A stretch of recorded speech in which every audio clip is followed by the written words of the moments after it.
Ok, buenas tardes a todos. Buenas tardes. Estamos, es la una p.m. Estamos a la hora de la Ciudad de México y hoy es jueves 7 de septiembre del 2023 y estamos en una sesión más de este seminario que compartimos entre la Facultad de Economía, los miembros de la especialización en Historia Económica de la Facultad de Economía de la UNAM, el Instituto de Investigaciones Históricas de la Universidad Autónoma de Baja California y la maestría en Historia del Noreste Mexicano y Texas de la Universidad Autónoma de Coahuila. Y hoy estamos muy contentos acá también porque tenemos bueno, es nuestra primera sesión del otoño, ¿no? Y hoy tenemos al doctor Brian DeLay de la Universidad de California en Berkeley. Lo voy a introducir muy brevemente y para luego darle la palabra. Vamos a hablar de este libro que tengo por acá que se llama War of a Thousand Deserts, la guerra de los 1000 desiertos, ¿no? Y él nos va a dar una breve presentación de lo que él plantea en su libro. Dr. Brian DeLay, I'm going to introduce you to the audience and then I'll just give you the floor, okay? Thank you. Okay, so el Dr. Brian DeLay, and I just pulled this out from your resume, es estudioso de América del Norte de los siglos XVIII y XIX y se especializa en historias transnacionales de tierras fronterizas y de nativos americanos. La mayor parte de sus escritos explora las conexiones entre las historias de los Estados Unidos, América Latina y los pueblos indígenas para comprender mejor el ejercicio del poder y la desigualdad en el hemisferio occidental. Él es autor de este libro, que ya decía yo, que es del que vamos a platicar el día de hoy, ya se me andaba cayendo, War of a Thousand Deserts, que lo editó me parece que es del 2010 en Yale, en la Universidad de Yale. Y ha escrito otros tantos trabajos, numerosos artículos. Este libro ganó premios al mejor libro de la Asociación de Estudios Latinoamericanos de la Asociación de Historia Occidental y de la de la Sociedad de Historiadores de la República Americana Temprana, ¿no? Y un premio, el premio Francis Parkman. Además editó un libro sobre las North American Borderlands, y es coautor de un texto de historia sobre Estados Unidos y de numerosos artículos, decía yo. We really appreciate having you here, Dr. DeLay, and without further ado, I'll just leave you the floor, okay? Okay, well, buenas tardes. Lamento el error de zona horario. Sorry. Es un honor hablar con ustedes hoy sobre mi libro. Agradezco la invitación al profesor Vázquez. Lo único que lamento es no puedo dar mi charla en español. Un día, ojalá. So in my presentation today, I'm going to try to explain the argument that I make in my book, The War of a Thousand Deserts. And that book is 15 years old now. So of course, the scholarship has become a lot richer, both in Mexico and the United States in the years since. But at that time, in the years that I was working on the book, there was still a very puzzling void in the historiography. Independent indigenous polities, so in particular Comanches, Kiowas, Utes, Wichitas, Navajos, several different tribes of Apaches and many others, controlled nearly all the territory that Mexico lost in the Texas Rebellion and the US-Mexican War, and then in the Gadsden Purchase, La Venta de la Mesilla. But scholarship on these events, on these big geopolitical events, had at that time more or less ignored indigenous polities, despite the fact that they were the ones that controlled most of the territory in question. So for more than a century and a half, histories of those big geopolitical events focused primarily on states. Whether in English or in Spanish, whether writing in the 1850s or the early 2000s, historians crafted narratives of the US-Mexican War and the events surrounding the US-Mexican War that left virtually no conceptual space for non-state actors, for the non-state actors who actually controlled the territory that these countries went to war over. So there were scholars, of course, on both sides of the border who had done really pioneering work on conflicts between these indigenous polities and residents of the northern Mexican states in the 19th century. And so these include scholars like Isidro Vizcaya Canales, Ralph Adams Smith, Victor Orozco, William Griffin, Martha Rodriguez, Cuauhtémoc Velasco Avila.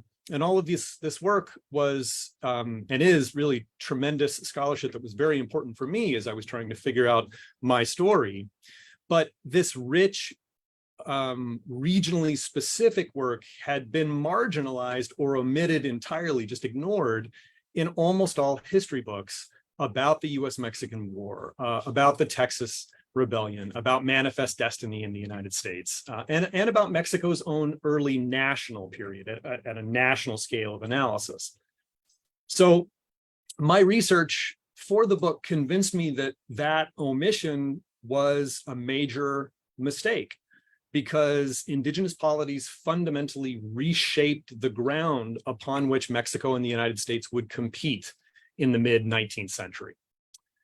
In the early 1830s, Comanches, Kiowas, Navajos, and many different groups of Apaches abandoned imperfect but workable peace agreements that they had enjoyed with Spanish speakers in the northern Mexican states and in northern New Spain since the late 1700s. And they abandoned these peace agreements for complicated reasons, which I'll say more about in a moment. But declining Mexican diplomatic and military power in the north, combined with the destabilizing market transformations that were following from US expansion further to the north and the east, both these things shaped the region's overall plunge into violence in the 1830s and the 1840s. Mounted native men began attacking Mexican settlements, killing or enslaving the people that they found there, and stealing or destroying animals and other property. And whenever they could, Mexicans responded by doing the same thing to their indigenous enemies. And here, David, if I could share my screen, then I'll show some slides. Is that okay? Okay. Oh, sorry. Sure, go ahead. Okay, let's see. Let me make sure I can make this work. Can everybody see that? I can, yeah. Okay, all right. So this violence, these raids and counter raids escalated through the 1830s and the 1840s, and they reduced thriving villages and settlements into ghostly deserts, which is the term that many Mexicans and also many Anglo-Americans used to talk about these places that had once been thriving, bustling settlements and had become abandoned places that were, registering the cost of this war. So by the eve of the US invasion in 1846, as you can see from this map, the violence I'm describing spanned 9 states. It had claimed thousands of Mexican lives, thousands of lives, the lives of indigenous people from these indigenous polities, and had ruined much of northern Mexico's economy, stalled its demographic growth, depopulated large portions of its countryside, and provoked political crises in many northern Mexican states through the 1830s and the 1840s. So this sprawling, brutal conflict is what I call collectively the War of 1,000 Deserts. And again, that name comes from the term that these observers were using to describe the consequences of this raiding and counter-raiding. So the War of 1,000 Deserts, I argue, had really profound implications, most obviously for northern Mexico, but also for how Mexicans and Anglo-Americans came to view and talk about one another in the 1840s, for how the US-Mexican War was going to play out on the ground, and for the conflict's pretty astonishing conclusion, right? The US-Mexican War obviously ends with Mexico losing more than half of its national territory. So what I'm going to try to do in my talk today is to make this overall case and explain why I think that this was so by doing 3 things. First, I'm going to say more about Indian raiding and what provoked it and how we might understand it, and the kind of records that we have to try to recover it. Second, I'm going to try to explain how Anglo-Americans and Mexicans refused to see indigenous raiders as political beings, as polities that had policies that they were pursuing, and instead used Indian raiders as lenses to look at one another and to develop caricatures of one another. And finally, I'm going to sketch out how Indian, US, and Mexican politics came together over the course of the 1830s and 1840s to shape the course and the outcome of the US-Mexican War.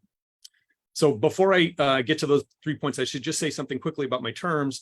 In this talk, I'm going to use the terms indigenous people, native people, independent Indians. I'm going to use these interchangeably. And for the purposes of this talk, I'm using them to refer to members of sovereign indigenous polities free from Spanish or Mexican domination. So not to Spanish-speaking indigenous people in Mexico, or to indigenous communities like the Yaquis, who in various ways were subordinate to the Mexican government in the 19th century. Okay, so let me begin by telling you about the patterns of conflicts that I see in how Native people are interacting with Mexico in the 1830s and 1840s.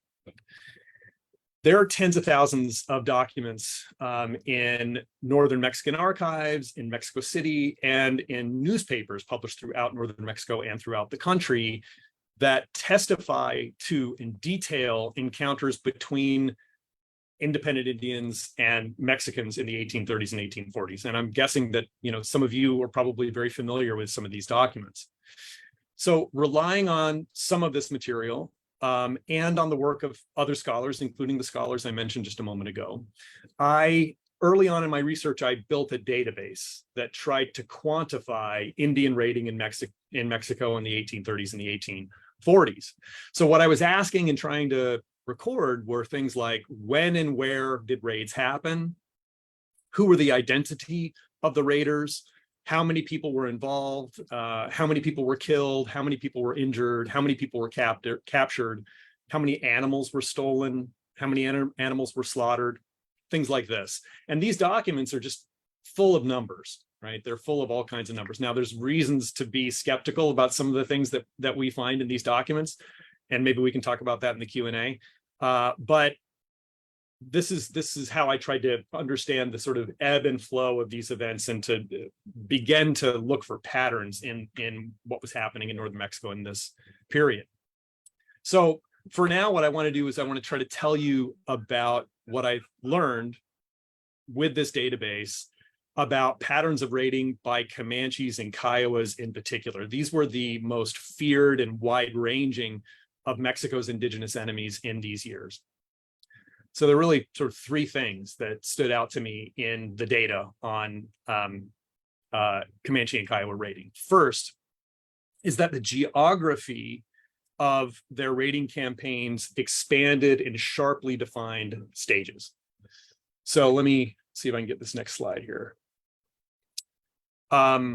Large-scale campaigning, say several hundred or more than 1,000 men campaigning below the Rio Grande. This begins in 1834 and initially focuses on Chihuahua. Then in 1836, Comanches and Kiowas shift their attentions east.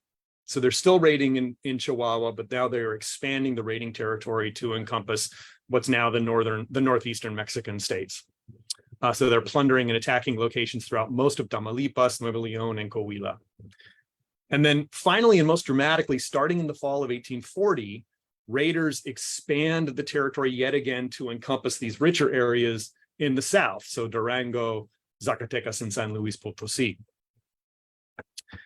The coordination in these shifts is important in its own right. And most of the previous scholarship that had talked about Comanche and Kiowa raiding activity had framed it as an individual enterprise that generally unfolded in small parties at the initiation of local groups, and that it was primarily economically driven.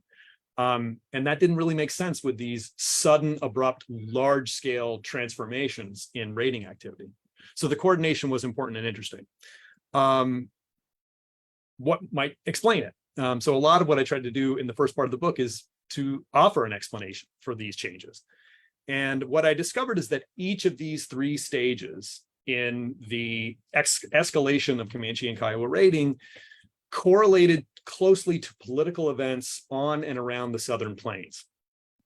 So this last expansion that you can see here that reaches the furthest and kind of represents the maximal scope of Comanche and Kiowa raiding, this happened just weeks after Comanches and Kiowas made peace with two of their most formidable enemies, the Arapahoes and Southern Cheyennes, who lived just north of the Arkansas River.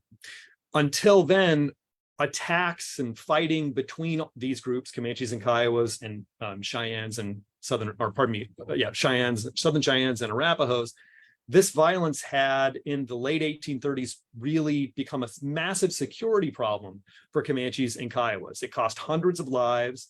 It kept much of the Southern Plains where the Comanches and Kiowas lived in a panic. And so when these groups made peace in 1840 at something called the Great Peace, which is an appropriate name because it was an extremely important event, this really had a transformative effect, not only for Comanches and Kiowas, but also for Mexicans.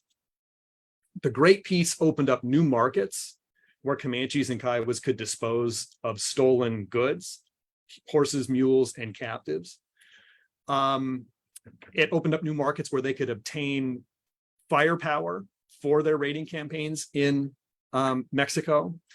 And what you see here in this image is the one of the memorializations of the Great Peace. And what you see is Cheyennes and Arapahoes trading guns for horses. And these horses are coming mainly from ranches and haciendas in Mexico.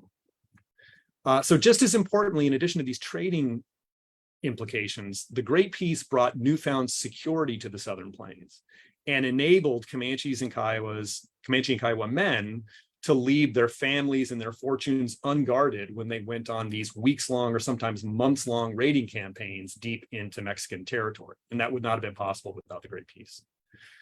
So the first point then is that the shifting geography of raiding, these patterns that we can see in raiding, has to be understood within a broader geopolitical context.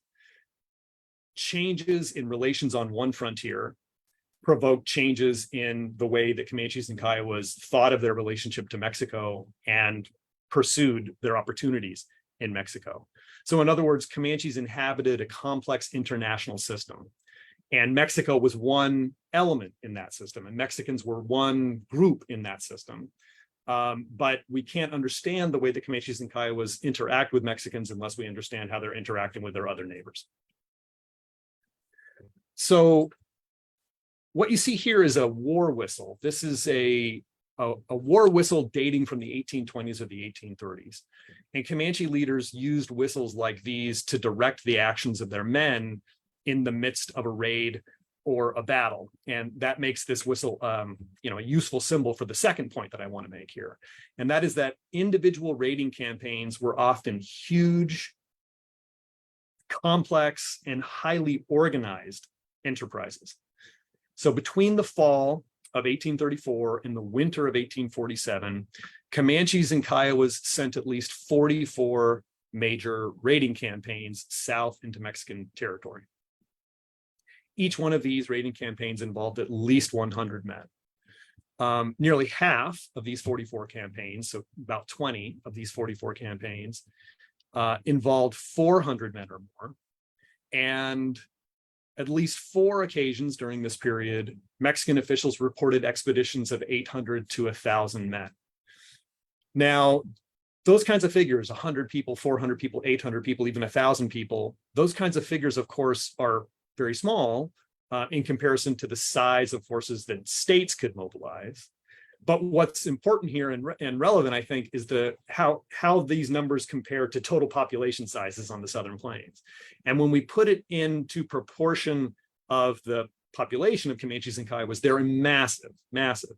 So the largest campaigns of the 1830s and the 1840s involved nearly half of the total fighting force of the Southern Plains. So the second point is that there's some extremely interesting, robust political mechanisms at work here to enable that scale of cooperation in pursuit of a highly dangerous, months-long enterprise like these raiding campaigns. My third point about the raiding, the last thing I'll say about raiding itself is that raiding campaigns were also phenomenally destructive.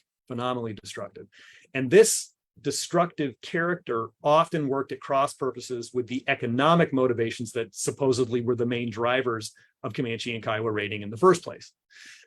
So in addition to plundering Mexicans, stealing their horses and mules, taking captives, in addition to all that, warriors from the Southern Plains also took great risks to kill as many Mexicans as they could, to slaughter many thousands of domestic animals, to set fire to buildings, to barns, to granaries, to homes. I'll give you an example here. In the fall of 1844, hundreds of raiders attacked settlements in northern Tamaulipas.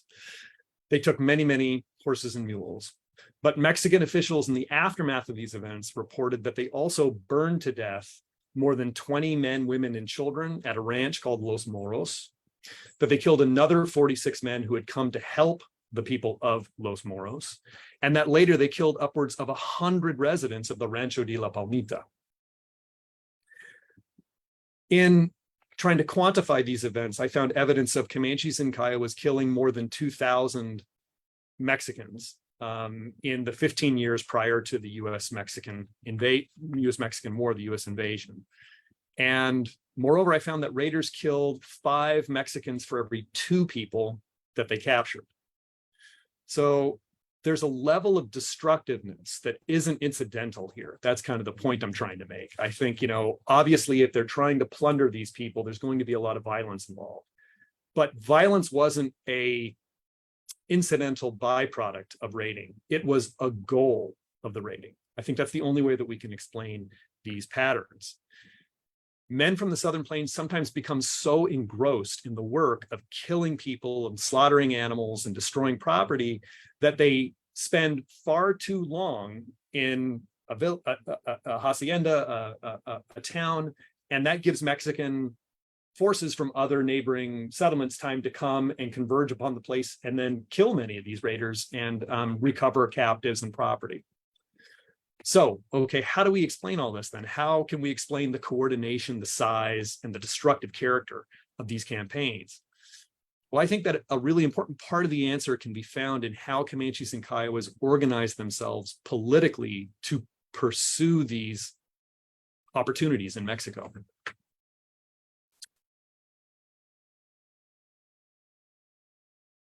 Southern Plains Indians invoked vengeance to mobilize broad cooperation in raiding campaigns.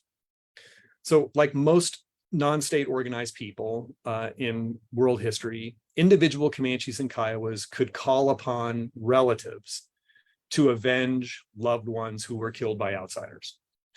Loved ones like the men that you see here on this image. All of these men were slain by Mexicans while these men had been raiding below the river, below the Rio Grande between 1831 and 1846. My guess is that there were probably around 1,000 or more Kiowa and Comanche men who were killed in the process of raiding northern Mexico in the 1830s and the 1840s. So again, by population, that's a very, very significant number. Somewhat paradoxically, these deaths helped fuel even greater violence below the river. Unlike many non-state peoples, grieving Southern Plains Indians couldn't just count on close relatives to help them avenge the dead. They had political protocols in place that allowed them to go village to village, division to division, and through a discourse of pity and grief, recruit very prominent people with whom they were not related to help take up this charge of trying to achieve vengeance for their fallen relatives. And this process helps bring together huge numbers of men who were simultaneously pursuing economic incentives below the river and setting out to hurt people. So one of the most intriguing sources into this dynamic are the painted calendars that Kiowas used to memorialize prominent events every year. They did 2 events every year, one for winter and one for summer. And what you see here are images taken from one of those calendars. Oral tradition associated with an entry from one of these calendars tells us that in 1844, a prominent warrior named Zipkoit organized a campaign into Tamaulipas in response to the death of his brother, who had been killed while raiding in Tamaulipas the year before.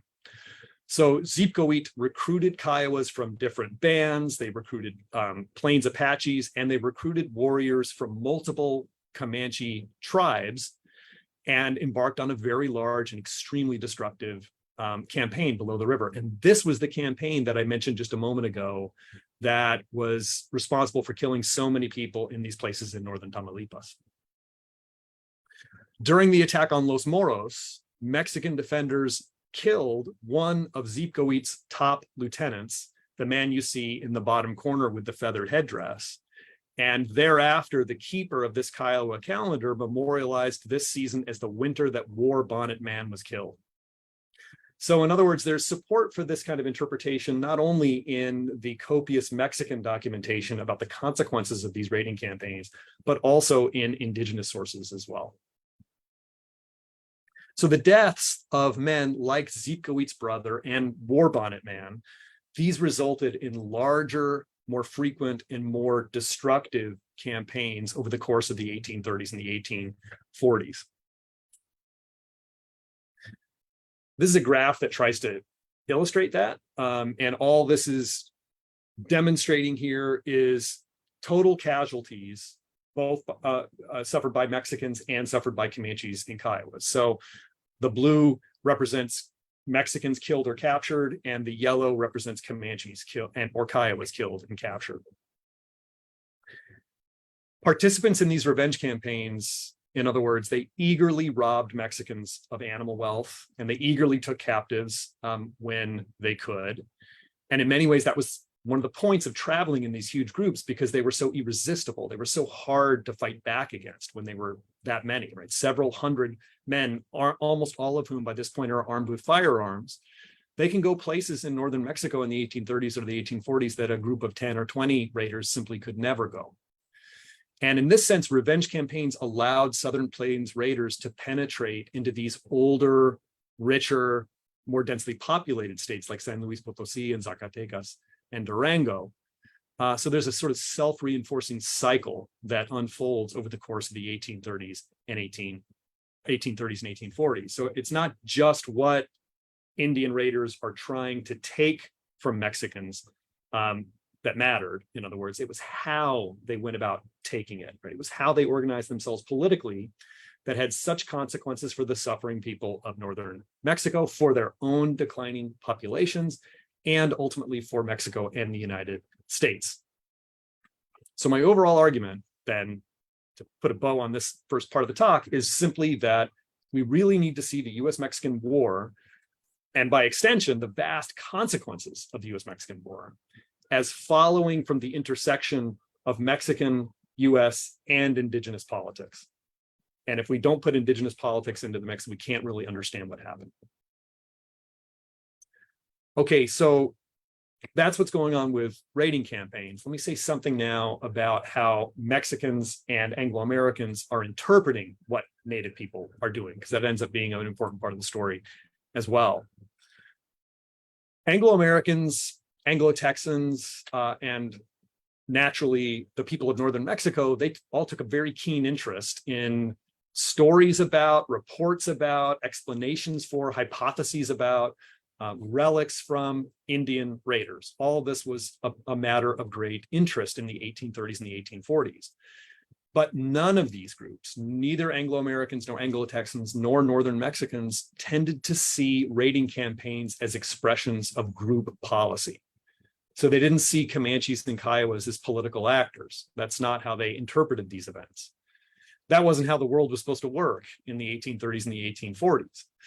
By then, observers north and south of the Rio Grande agreed that, sure, tribes could be troublesome to nation states, but they were no longer entities of national, let alone international significance. Like, the world wasn't like that anymore.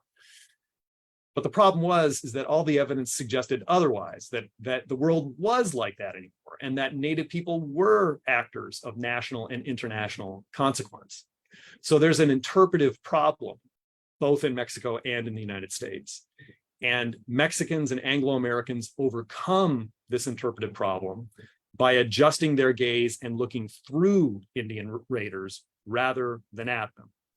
So in public conversation, indigenous raiders become lenses through which to see their nation-state rivals, right? Anglo-Americans use Indian people in order to better understand Mexicans, or understand Mexicans in a way that's going to be useful to their program. And Mexicans are looking through Native people and seeing Americans on the other side in order to construct a narrative about what United States of America's intention is towards Mexico. So let me try to illustrate this by starting in Texas, which is where this kind of discourse gets going.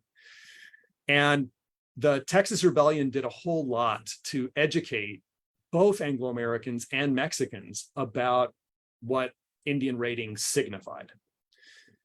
At the beginning of the Texas Rebellion, the Texans dispatched their most famous citizen, Stephen F. Austin, to go on a tour of cities around the United States and to capitalize on sympathy for their movement, for the rebellion.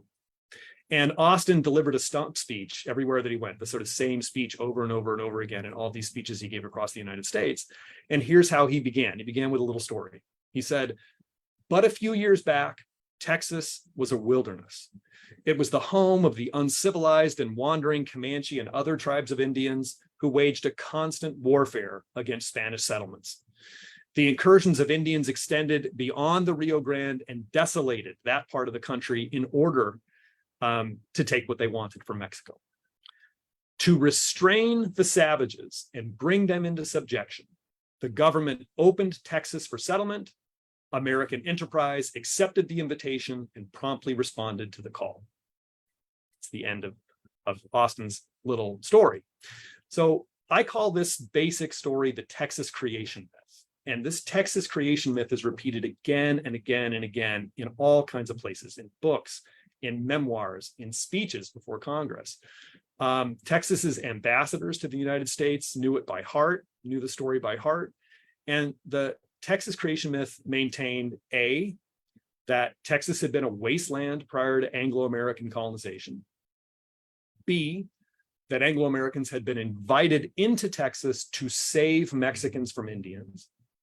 And C, that Anglo-Americans did that they put a barrier between themselves and between Mexico and these rampaging native raiders. As one author put it, the untiring perseverance of the colonists triumphed over all natural obstacles, expelled the savages by whom the country was infested, reduced the forest to cultivation, and made the desert smile.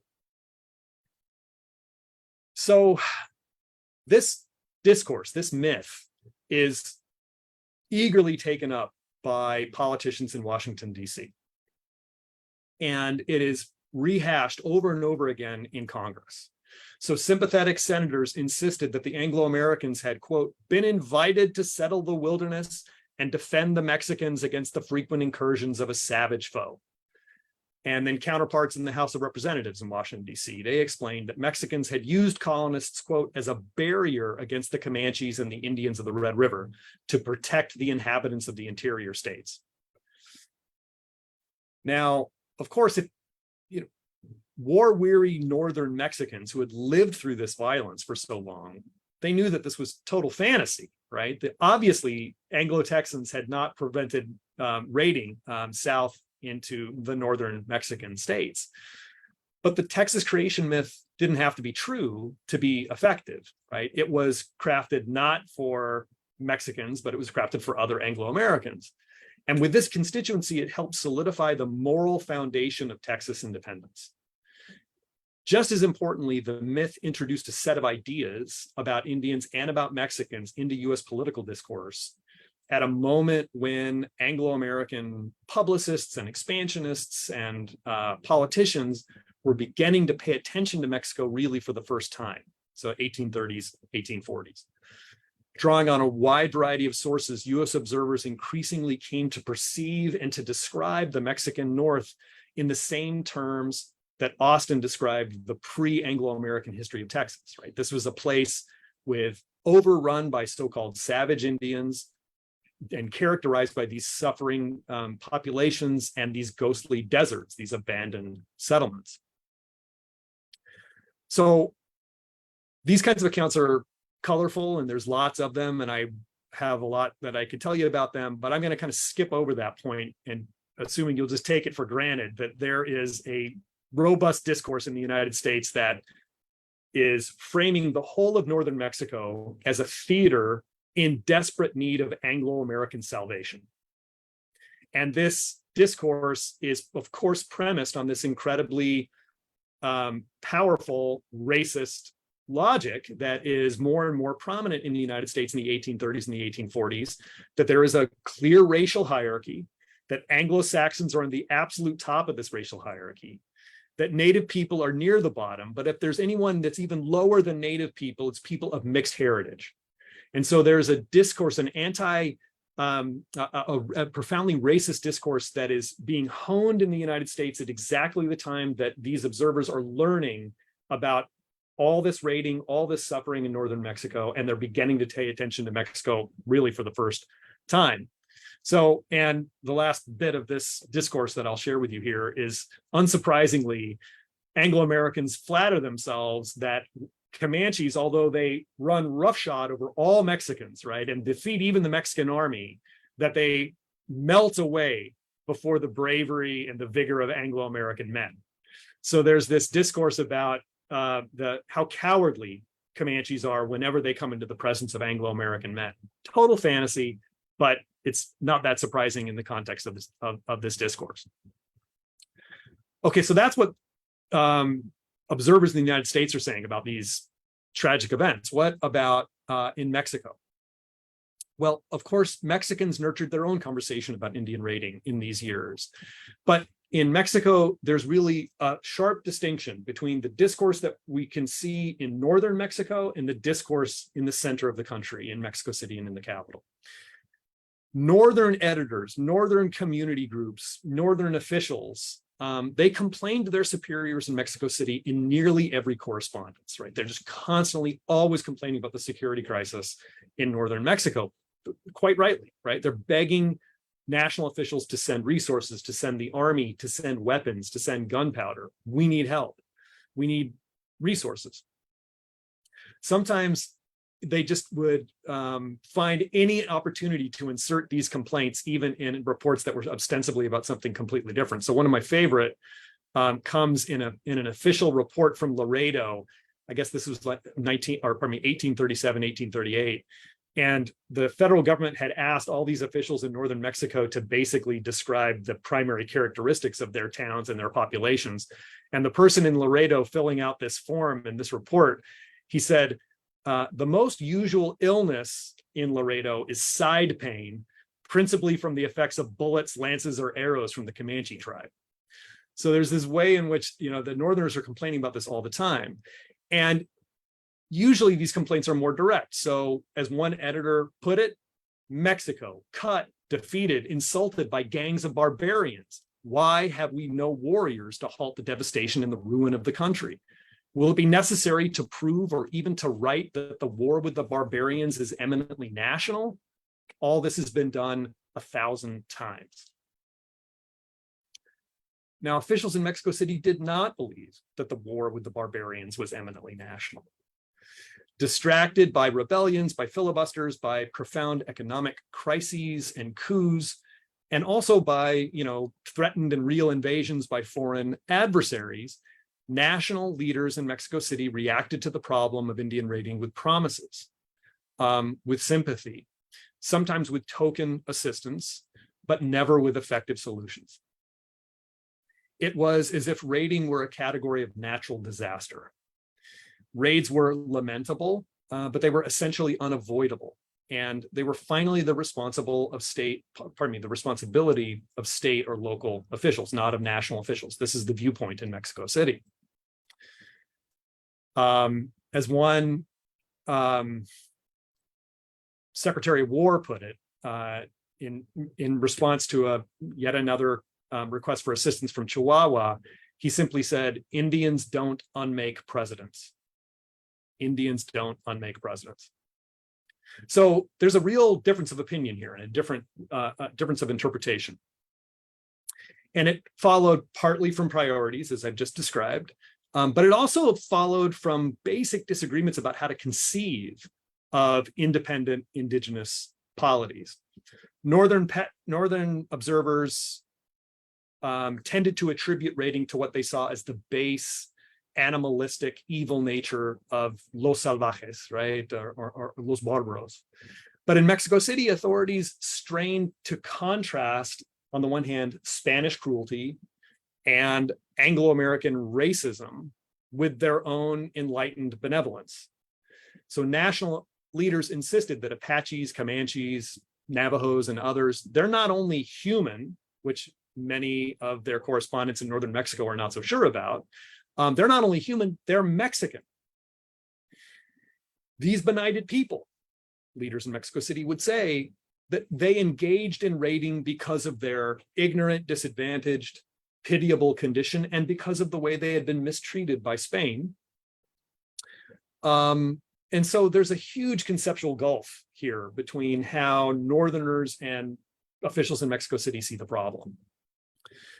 But despite their differences, Northerners and national officials did have something in common with each other and with observers in the United States, and that is they both seemed unwilling to take independent indigenous people seriously as political actors.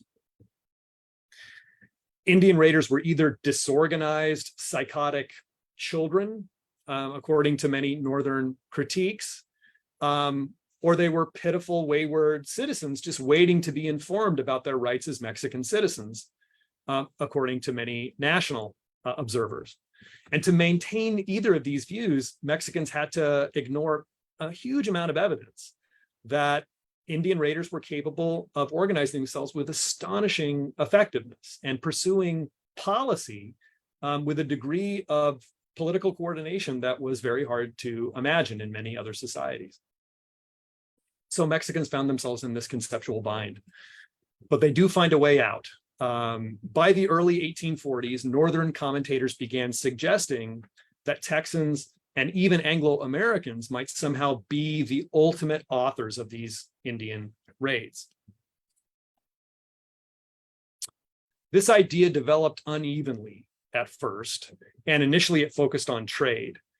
So one plausible but much exaggerated claim that appears again and again starting in the early 1840s is that American merchants were North American merchants were the ones who were giving Comanches and Kiowas guns and gunpowder in return for stolen animals and captives. So, and that's why I showed you this powder horn here, right? So the idea that the reason that these people have such firepower is that the North Americans are giving it to them.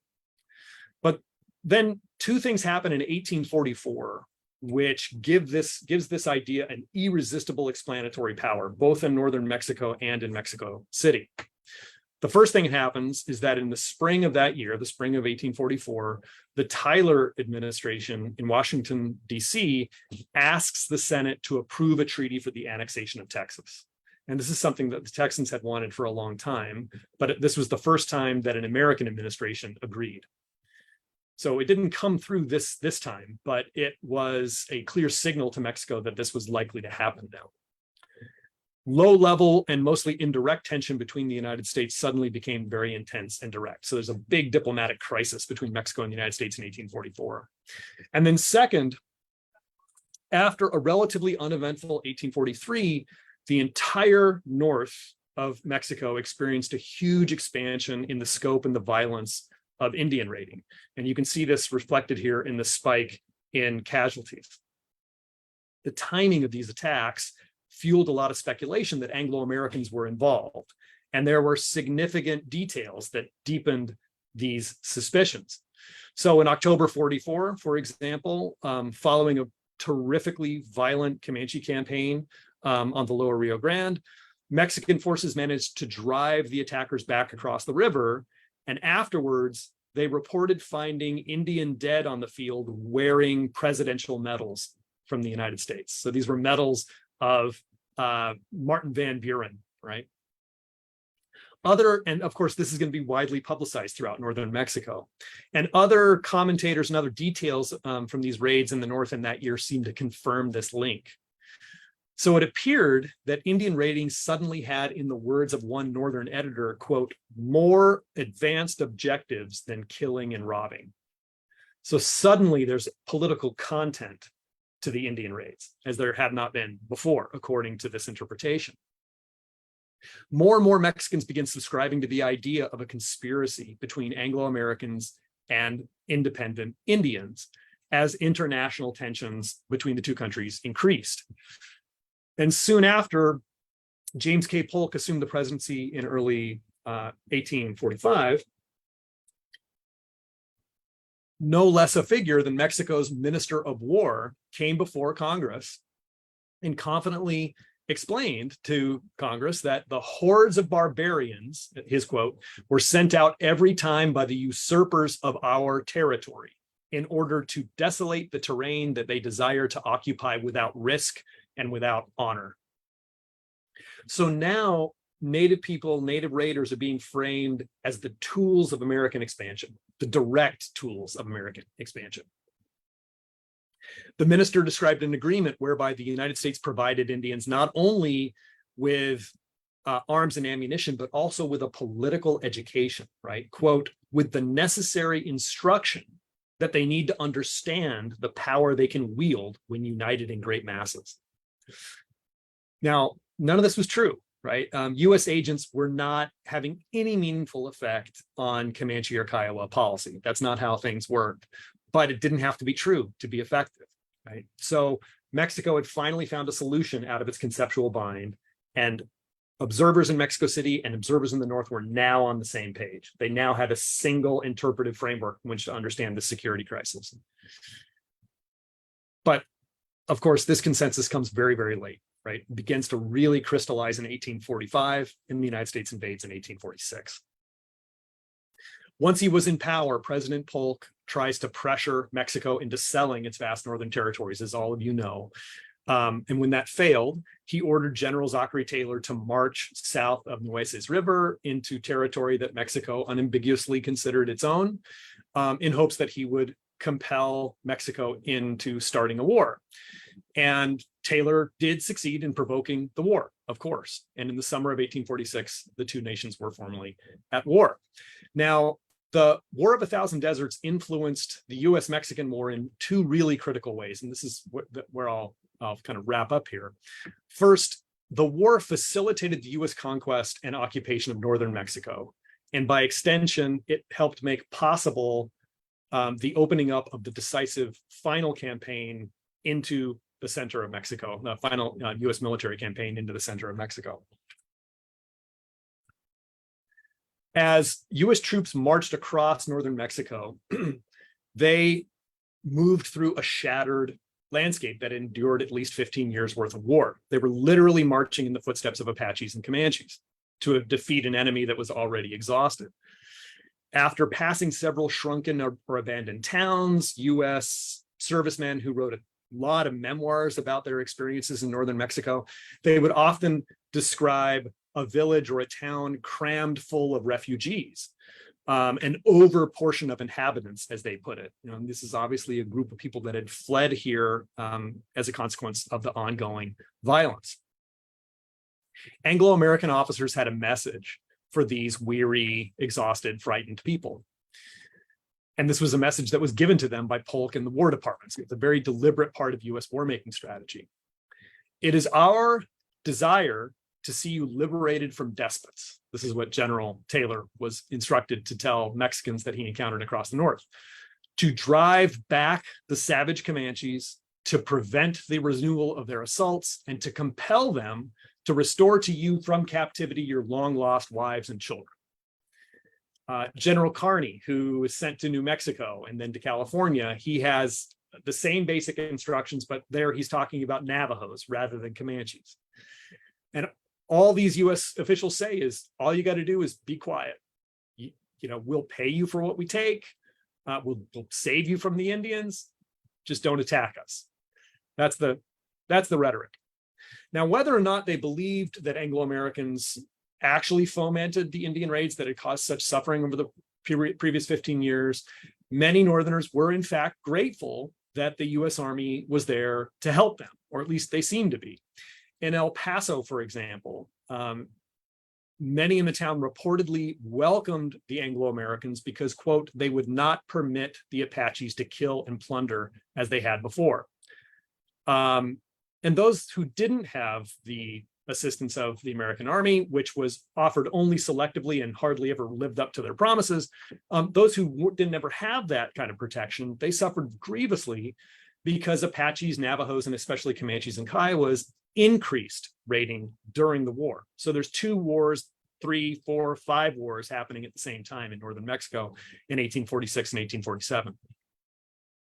The destructive history and the ongoing, even worsening reality seriously compromised northern Mexico's contribution to the war effort. And this is another important part of the story. As Mexican national officials are trying to figure out how they're going to face this crisis of the US invasion, they're of course building big armies. War planners in Mexico knew better than to try to ask for recruits from the northern tier of Mexican states. They're not going to get any recruits from Tamaulipas and Chihuahua and Coahuila. That's just highly unlikely. And they understand why, because they're fighting multiple wars at the same time. They do, however, hope to get troops from Durango and Zacatecas, and they have some hope that they might be able to get some from Chihuahua, which is a little surprising. But they ask all 3 states to contribute men. And in fact, Santa Anna is counting on them to supply about 1/5 of the army that he's trying to raise to confront the Americans in the north. None of these states send any men. And all of them say that they cannot send any men because all these men are necessary to protect the states against Indian raiders. So in February of 1847, Santa Anna loses the Battle of La Angostura by a very small margin. And, you know, I think it's at least interesting to ask ourselves what would have happened if he would have had 1/5 more men. Just as importantly, raids discouraged northern Mexicans from leaving their families and joining insurgents against the US occupation. And this is something that US war planners feared a lot. You know, their army was incredibly vulnerable in northern Mexico, especially.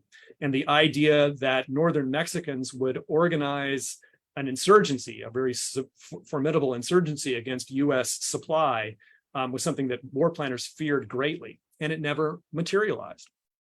A knowledgeable observer reported that northern Mexicans should have been able to produce about 100,000 men to wage irregular warfare against US troops. Now that may be an exaggeration, but they could have, in theory, raised a lot of men. But again, this never manifests itself.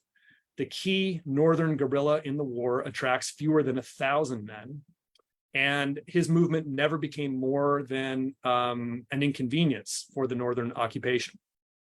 So why? Well, I think that the reason is that these people were impoverished and embittered from 15 years of federal neglect. And more to the point, they were fighting for their lives and their families in an ongoing conflict with indigenous enemies. Now, Northerners' failure to do more against the United States drew condemnations from Mexico City. So they're denounced by many commentators in Mexico City for abandoning the nation and turning their back on their duty.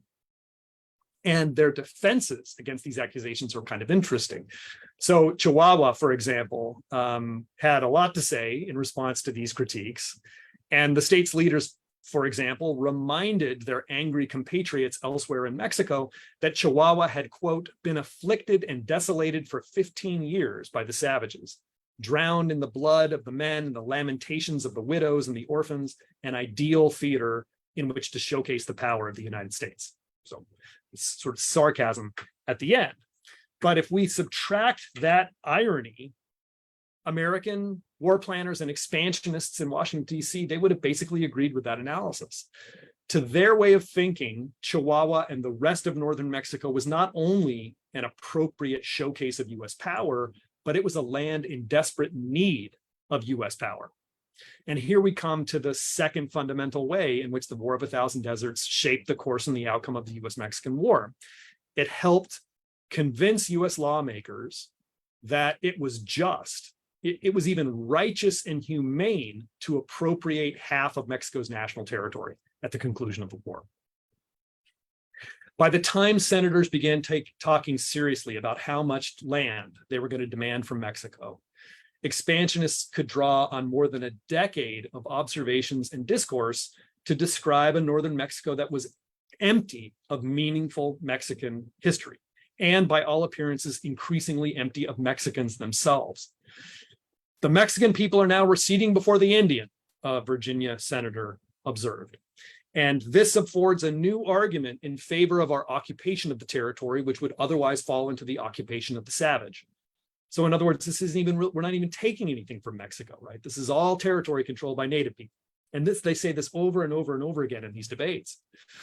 And the crucial twin to this idea was the insistence that Anglo-Americans would do what Mexicans had failed to do: defeat the Indians and make this vast desert of northern Mexico smile with improvement and industry. So by the mid-1840s, US expansionists had little doubt that they would be able to do across the Mexican North what Austin and his colonists claimed to have done in Texas. The great champion of these ideas was President Polk himself. In Congress in early 1847, he finally revealed his territorial designs to the rest of Congress. And that involved annexing more than 1 million acres of Mexican territory.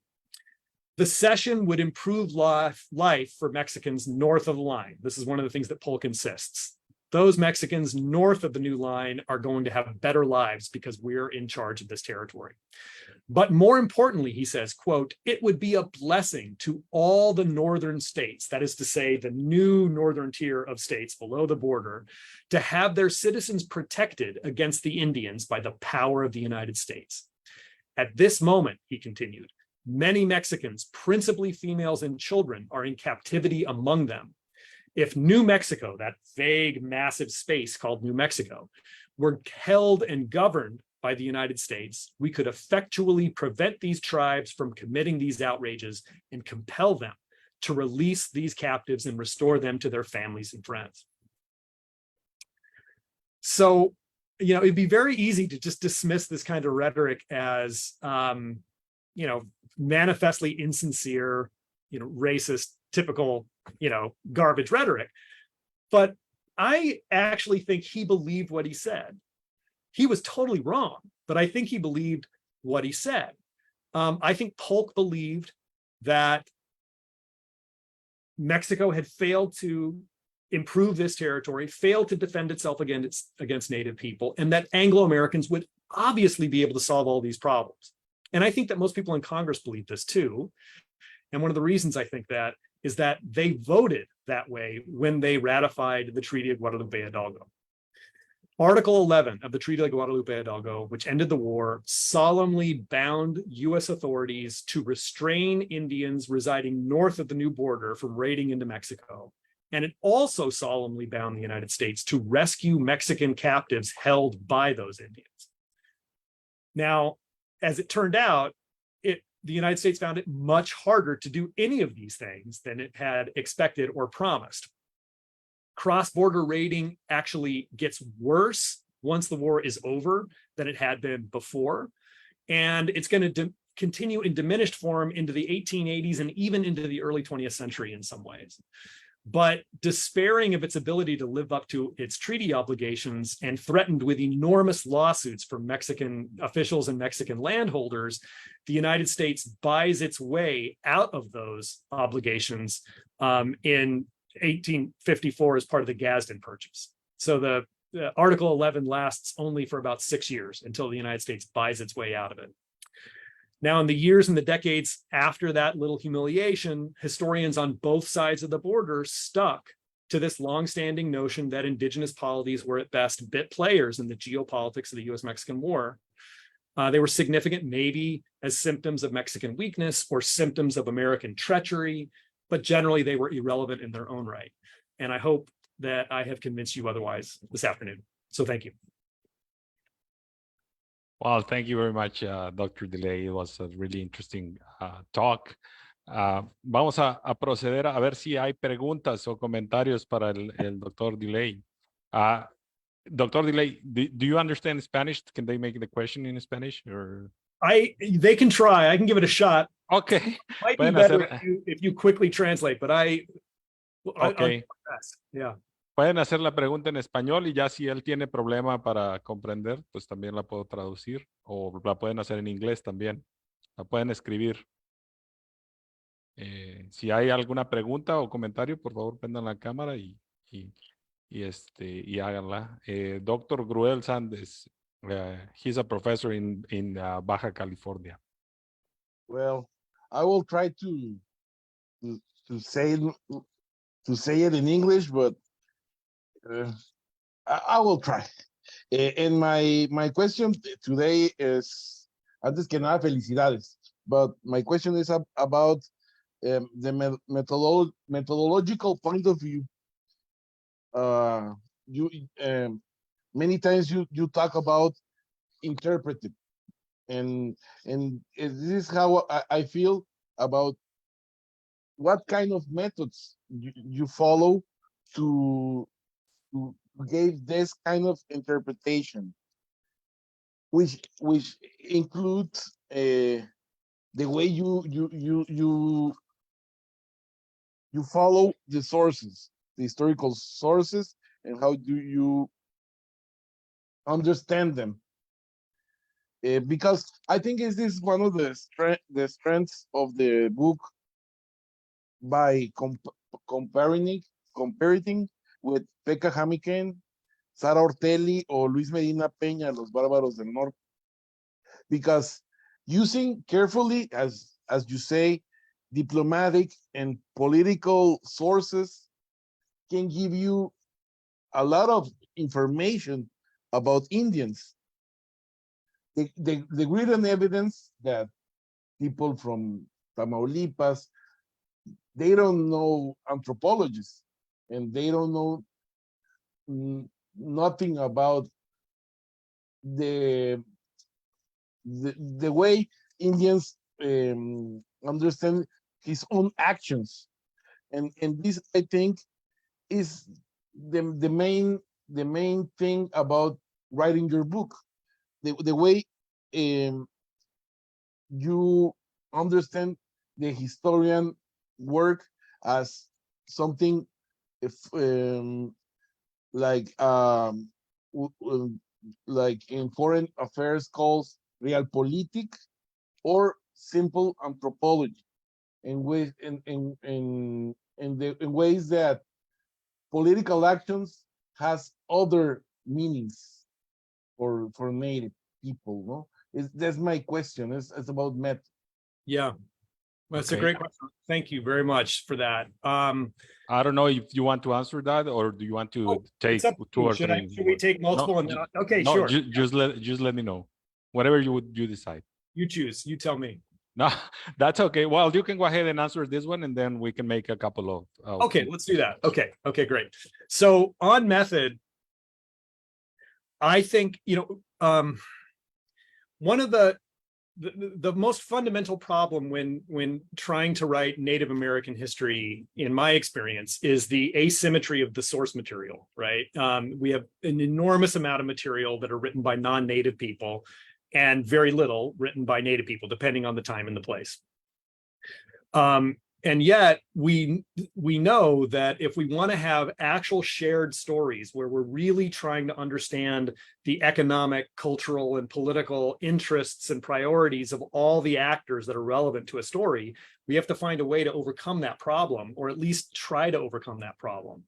And so for me, one of the things that I came to believe very strongly in the course of working on this project is that when we have the ability to try to reconstruct action, we can use patterns in action in order to learn something about motive and about politics and about how communities overcome obstacles to working together towards shared goals. And so I really feel strongly about framing Native American history as being part of an international story, an international story where relations between indigenous polities are often more important than relations between indigenous polities and a nation state. And, you know, there's no way to eliminate the asymmetry, but I do think that if we're paying close attention to what people do, and we're sufficiently critical of the sources of our understanding of what people do, then we can look for patterns, and patterns can tell us a lot. I mean, often, of course, what people do can tell us a lot more and be a lot more revealing than what they say. So taking Native polities seriously as political entities and being interested in how they organize politics and being mindful of their position in a larger geopolitical story in their region and beyond, I think are all very important parts of a method of trying to meaningfully integrate Native people into national and international narratives. Thank you very much. Is there another question? ¿Hay alguna otra pregunta o comentario? Lo pueden hacer en español. El profesor entiende español y si no, pues yo puedo tratar de traducir. There's several of the individuals who are here are studying actually Indians and Indian rating, and they are our students. So I would love to hear about what you're working on. I'm curious. Okay, thank you. A ver, Ana Paola. Hola, ay, creo que no me voy frente a la cámara. Bueno, buenas tardes. Primero felicito al profesor Brian DeLay. Yo ya he tenido la oportunidad de leer su obra. Lo uso para mis trabajos de investigación. Así es que tengo dos preguntas muy específicas. Las voy a intentar hacer en inglés, pero si no, el doctor aquí me ayuda a traducirlas. I want to know the role of the peaceful tribes in these years of the Mexican-American War. If they have a significant role in the making of this politics or the treaties, or they were part of a big political, like, a policy to make it part of the United States, or it's complicated because I studied these tribes, some of these tribes in Mexico, and I found, for example, in the leyes de colonización, but the colonization law, but in Coahuila, there's the Article 19, el Artículo 19, they talk about they could give land to the Indians. I found that they also give land to a group of Sabano, and the Cherokee also asked for land, but they didn't never get the opportunity to have the land, like in paper, like the concession legally made. So I have those questions about the peaceful tribes and about the concession of land to peaceful tribes. Okay, thank you so much for that question. It's a great question. Should I take another one and then wait? No, go ahead. You can go ahead. Okay, sorry, I have a terrible memory, so this is better for me probably anyway. I think you've identified an incredibly important issue in this bigger story. And also, I think what you're talking about is one of the most interesting kind of contingencies, one of the most interesting what ifs of this entire story. So just to talk about Cherokees, for example, Cherokees, of course, the Cherokees that were asking for land in northern Mexico in the 1820s, 1830s, they had it had a very long history of dealing with settlers and empires and nation states, and they understood very well the value and the power and the meaning of legal land title. You know, and they wanted that. They asked for it. They really wanted to have legal land in East Texas. And there's a really fascinating moment in 1834 and 1835 where Cherokees approach Mexican officials in Texas and they tell them, you're going to have a problem with these settlers. It's going to happen. You know it's going to happen. If you give us our land titles that we've been asking for, we'll help you fight them and subdue them. And I think one of the most interesting questions in all of North American history is what would have happened if those Mexican officials had agreed. Because as you all know, the Anglo-Texans should not have won that war. You know, it was a series of very significant errors and contingencies that made them lose that war or win that war. And if Cherokees had been involved, I don't think they would have won that war. And if instead of a successful rebellion that led to an independent republic that's eventually annexed by the United States, you just had a stillborn military uprising that results in a greater Mexican presence in Texas, and that's it, and Cherokee land title, we could have had a very different continent. So I think it's a fascinating question, and it's one that, to my knowledge, has not been studied in the detail that it deserves. So I hope that you're going to do that. Thank you very much, Dr. DeLay. Thank you. ¿Hay alguna otra pregunta o comentario? If not, I have a question. Well, I have a couple of questions, but I will just ask one of them. This argument of securing borders, right? It seems to be there before the 1820s and 1830s, particularly in Florida. It seems that the U.S. makes the same argument regarding Seminoles, right? Yes. So, is there another precedent for this example, for this practice and for this argument? And then another. Well, I have several questions, but I wanted to ask you about. And this is a tricky question, okay? But I know. But I wanted to ask you, how would you categorize the this Indian polities, or there's no, or do you feel that there's no a single term or a Western term to think about these Indian polities that you speak about from the plains? Great. Great. Okay, so both really, really interesting questions.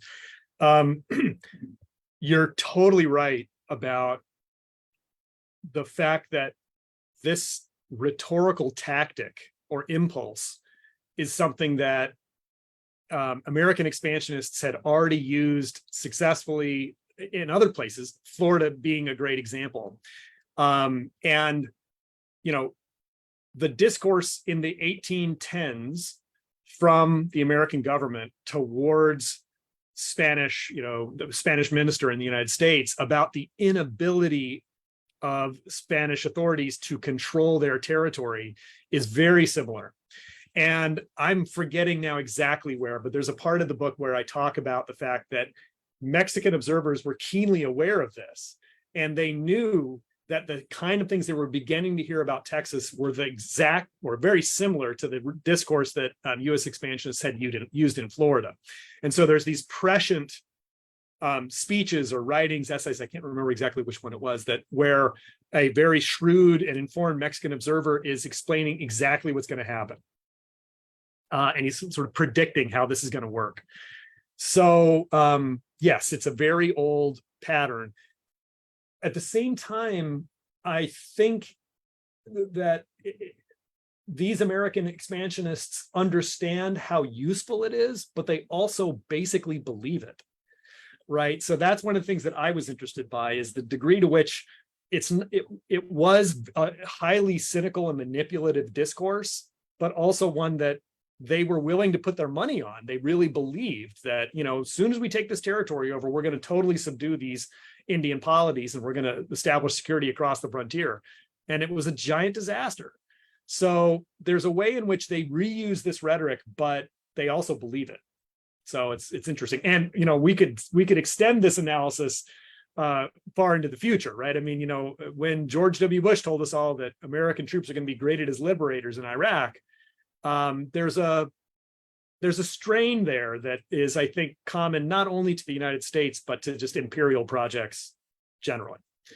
As to the second question about how to categorize these polities, I'm of two minds about this. So on the one hand, I do think you're right that Western labels, Western precedents about how societies are organized and the mechanisms inside societies that lead to collective action, that they can never be a perfect fit with non-state organized societies. And that, in some ways, the best way to understand these societies would be to try to resist using labels from Western experience and just deeply understand how they themselves understood organization and levels of cooperation and so forth. On the other hand, I think that reality is kind of in tension with a goal, an analytic goal, again, of meaningfully integrating Native people into larger narratives about nation states and empires and international relations. And so on that score, I feel like in some ways we ought to be striving to use the same categories of analysis. So basic categories like politics, law, the specific words we use to describe these polities, I think, is a little bit less important, but it still matters. So, people sometimes use division to describe the intermediate level of Comanche organization. Tribe is another word that, at least in English, has become more and more complicated and problematic, and so you don't hear it as often. Nation, I think, is an appropriate term oftentimes.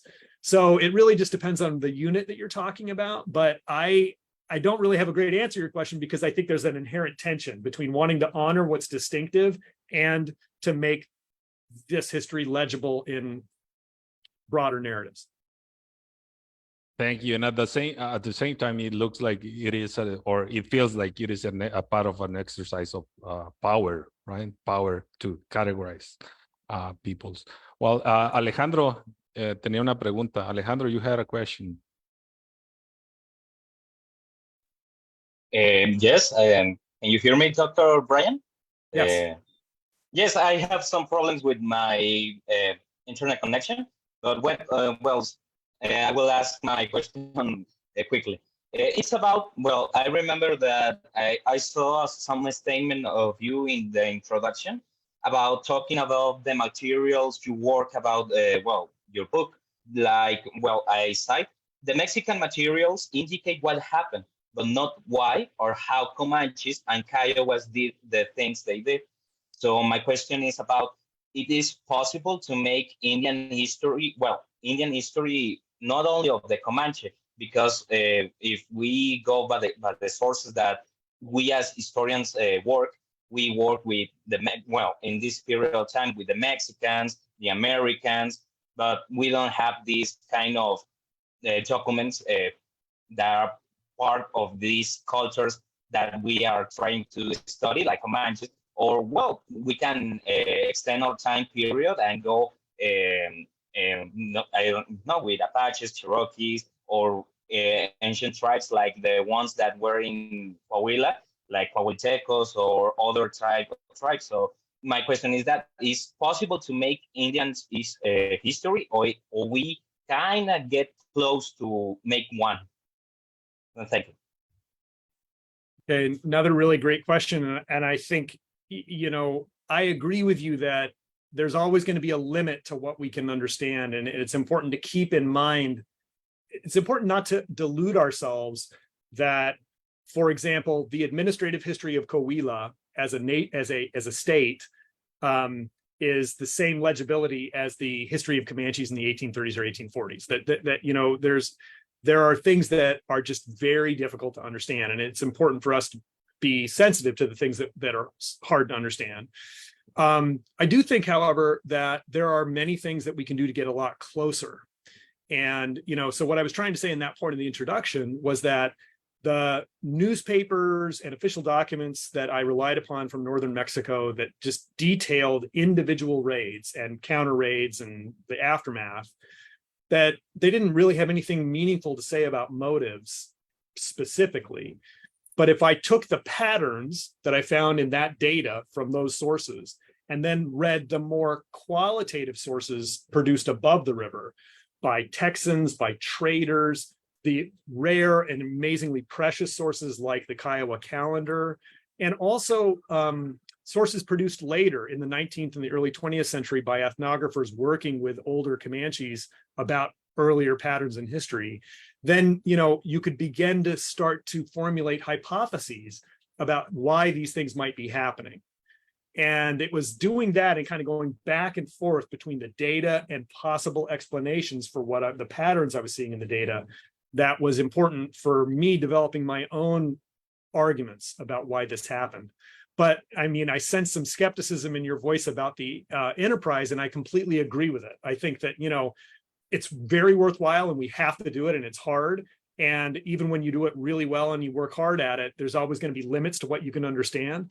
But I do think that, you know, we have to do it.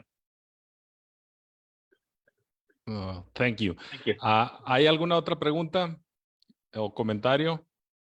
Alejandro Beltrán, Juan Carlos, Airam, ustedes que estudian indios, tribus indígenas. Pues a mí me pareció muy interesante, y disculpen que no lo puedo hacer en inglés, el comentario, pero me pareció muy importante cómo empieza a explicar los recorridos que hace en el norte, en las tribus norteñas, ya que yo estoy estudiando los desplazamientos y estoy estudiando a través de ellos las formas de asimilación que se dieron en el norte de Coahuila. De hecho, le pasé una tabla al profesor de lo que he recabado, y también tengo otra sobre las misiones y cuántos indios han sido reducidos. Y quisiera preguntar sobre qué tipo de fuentes consultó para ver ese tipo de desplazamientos, porque es de mi interés. Gracias. Gracias, Juan Carlos. Did you get that, Professor? I got some of it, but okay. about sources I know. And, no, he was basically saying that it is really interesting how you map the Indian raids. You know how they start in the west and then they start going east. That was a really interesting part of the book that I enjoyed a lot too. And he was asking you about any sources or what sources you recommend to do this kind of analysis. Okay, great. So, you know, the source material for conflicts between independent Indians and Mexicans in this period, there's just huge. It's massive. I mean, I in no sense looked at most of the sources that were available. So my primary research was mainly in Nuevo León, Coahuila, and then in the University of Texas, I did a lot of work with archives from Matamoros. And a little bit, and then newspapers from other states, from Chihuahua and Durango and Zacatecas. But the archives of all these places, I think, not only the state archives, but the smaller regional archives are full of documents that are talking about these events because they were so important. And I think, you know, I was told very early on in my graduate training that when you can count, you should count. And so that's really why, you know, after I began working with these documents, I realized there's numbers in all these documents, right? I don't know how true the numbers are, but there's numbers in all these documents. And so my advice, if you're interested in trying to map out this kind of activity, is just to begin mining those documents and mining the secondary sources, which often, you know, by now there's a lot of really good scholarship that you can turn into numbers and begin to plot out geographically and see where people are going. Oh, thank you. I actually wrote down that sentence. When you could count, okay? Or you should count. Is there another question? ¿Hay alguna otra pregunta o comentario? Yo. Sí, Víctor. Sorry if Mexicans ask a lot about sources. This is the way That's great. We do the work here. Quickly, which authors and books and articles you will say that inspire you work to get these patterns, not only spatial and geographical patterns and as a whole, which will be the influence of another? I don't know. This is French kind of history. I don't know. Which will be? Well, so I guess there were a lot of sources. My main mentors were social historians who very much were trained in an approach to history that attempted to recover information about people who did not leave a whole lot of records down, right? And they often dealt with numbers. And so my own mentor is a wonderful historian named Laurel Thatcher Ulrich, who is a women's historian focusing on colonial New England. And when I was in graduate school, she was working on a project where she was trying to count the number of and map the number of spinning wheels and looms all across colonial New England in order to make, develop an argument about household economy in 18th century England. And watching her do that kind of work and seeing how she was able to use patterns and data to say something novel and important about a cohort that didn't leave a lot of writing behind, right? Women in late 18th century New England, there's not an enormous amount of written documents from their own perspective.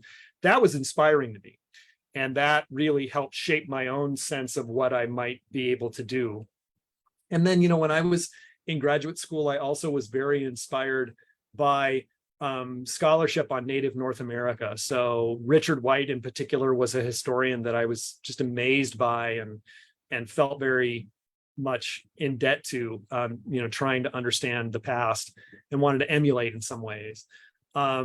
James Merrill is another amazing historian who did pioneering work on Native American history.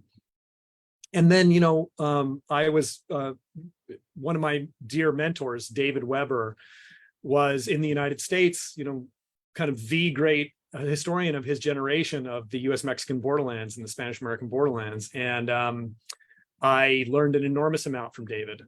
And David was the one actually, when I met him first, and I said, I want to write this project about Comanches. He was the first one that told me, you have to go to Coahuila, you have to go to Nuevo León, you have to go to Tamaulipas, you have to go to Mexico City. And he really, inspired me to try to think about how the modern day border had obscured historic problems, that historians in the United States mainly worked above the border. Historians in Mexico mainly worked below the border, even though the border didn't exist until 1848. So David helped me really think about that. So there are a lot, I've had many, many historians inspire my work. Well, thank you very much. And this is one of the reasons why we hold these talks with U.S. scholars and Mexican scholars who are trying to work across borders. One last question. Una última pregunta, la de Anarica, ¿no? Que estaba con la mano levantada. Sí.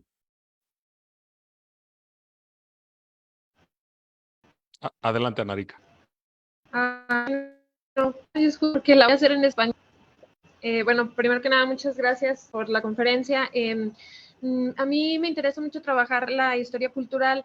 Quisiera ver si nos puede dar alguna herramienta o decirnos por dónde podemos hacer que confluya la historia política con la historia de estos pueblos nativos, que si bien hacer su historia política es difícil por las fuentes, pues hacer su historia cultural se vuelve todavía más complejo. Pero en el libro había una mención sobre una rebelión y el hijo del jefe de los comanches es hijo de una cautiva, o sea, es un hijo mestizo, y ellos creo que los mandan a una reserva y se escapan. Y luego busqué la información de esa cautiva porque me llamó mucho la atención. Se llama Cynthia Ann Parker, creo, y decía que ella regresa a la sociedad estadounidense y después se escapa porque quiere regresar con sus hijos, y que se muere muy joven, creo que solo vive 10 años reinsertada en la sociedad.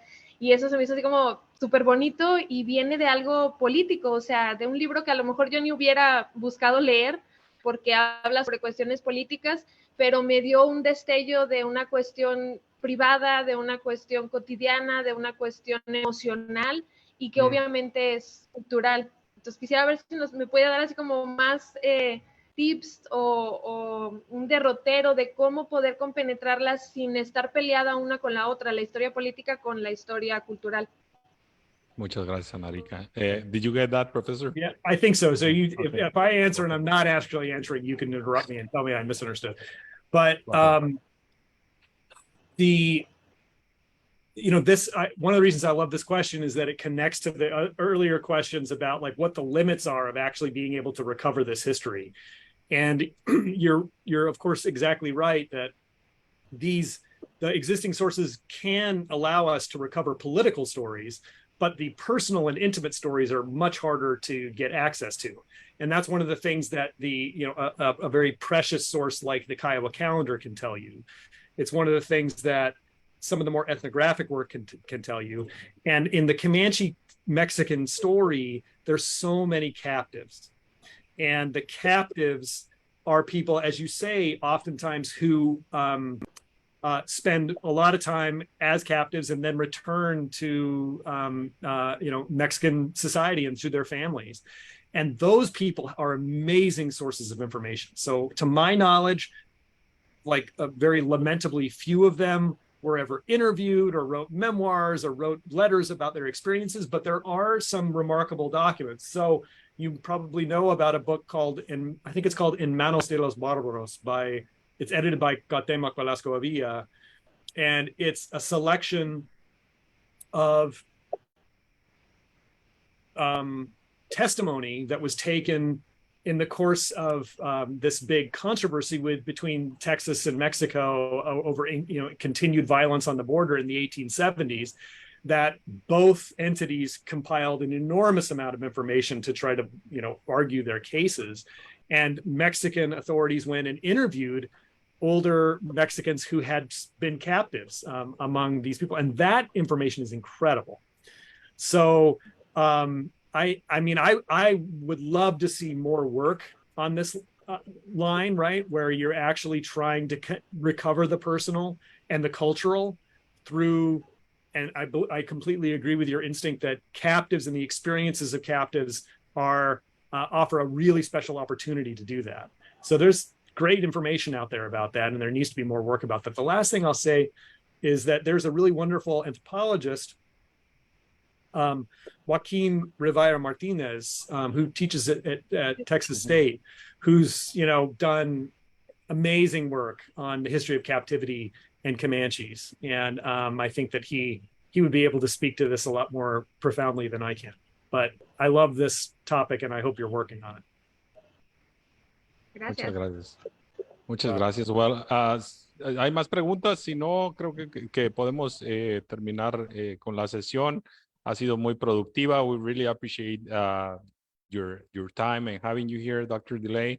It is really a pleasure for us to speak with you and to speak with you about your work. A lot of our students and a lot of colleagues, including myself, are using it. So thank you very much. We really, really appreciate it. Thank you. Si no hay más, despedimos. Si quieres la transmisión, Omar, we're going to stop streaming, and then we will stay here a little bit to say goodbye. Muchas gracias.